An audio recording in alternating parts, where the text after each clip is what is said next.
महाड नगरपालिकेवर शिवसेनेचा झेंडा। नवनिर्वाचित नगराध्यक्ष सुनील कबिस्कर यांनी स्वीकारला पदभार। महाराष्ट्रात बहुचर्चित ठरलेली महाड नगरपालिकेची निवडणूक अखेर निकालात निघाली असून या निवडणुकीत शिवसेनेने बाजी मारली आहे। शिवसेना विरुद्ध राष्ट्रवादी काँग्रेस असा थेट सामना पाहायला मिळालेल्या या निवडणुकीत 25 वर्षापासून सत्तेत असलेल्या जगताप कुटुंबाला पराभवाचा सामना करावा लागलाय।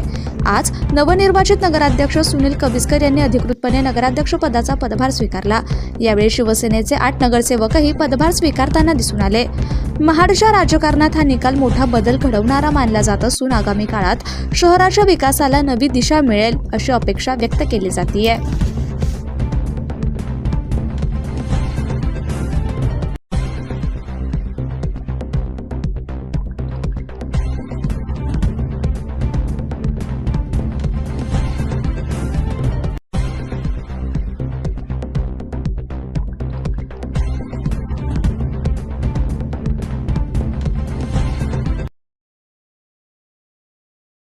त्या भावनामध्ये लोकांची कामे करणं ही भावना मोठी असेल, लोकांना सेवा देणं ही भावना असेल, लोकांची बाबतीत माझ्या वतीत असलेली अपेक्षा या अपेक्षा पूर्ण करणं हीच माझ्या भावनेच्या प्रमाणे आहे।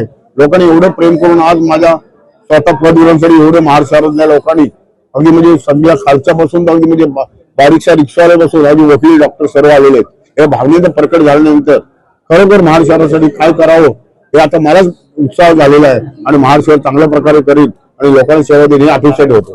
पण त्याने ऍक्च्युअल मध्ये पहिला पाण्याचा प्रश्न जो आहे, जे आमच्या मोहळ्यामध्ये काय पाणी येत नाही, मला एएसआर बांधायचे 2 मिनिटं थांबले 2 मिनिटं तर एएसआर मला बांधायचे 4 ठिकाणी आणि मोहळ्यामधला जो पाण्याचा प्रश्न आहे तो प्राधान्याने सोडणार आहे की त्या लोकांनी माझे एवढे प्रेम दाखवले की कधी 25 वर्षात शिवसेनेने एवढं प्रेम केलं नव्हतं, तर त्यांचा प्राधान्याने एएसआर बांधून त्यांना पाणी टंचाई आणि गटार आणि रोड देण्याची लढ देतो। एकच वार्ड नाही 20 वार्डात काम करणार आहे। एका वार्डाचं नाव घेतो म्हणून गैरसमज नसावी, पण त्या लोकांनी मला एवढ्या अपेक्षेने मला दिलेली मतं आहेत, त्यांचं काहीतरी मी ऋण लागतो म्हणून मी आज 4 चौकात आणि चांगल्या विद्यात बोलून त्यांचं ऋण फेडण्याची मला वेळ लागली आणि खरोखर पुढच्या 10 वर्षामध्ये आता आम्हाला शहरामध्ये 8,000 मतं मिळतील, ती 10,000 कसे होतील, शहराला सेट भरत सेट आणि विकास सेट यांना चांगल्या प्रकारे पुढे मतं मिळतील या अपेक्षेने मी काम करीन अशी अपेक्षा तुमच्या मनात येतो। जय हिंद, जय महाराष्ट्र।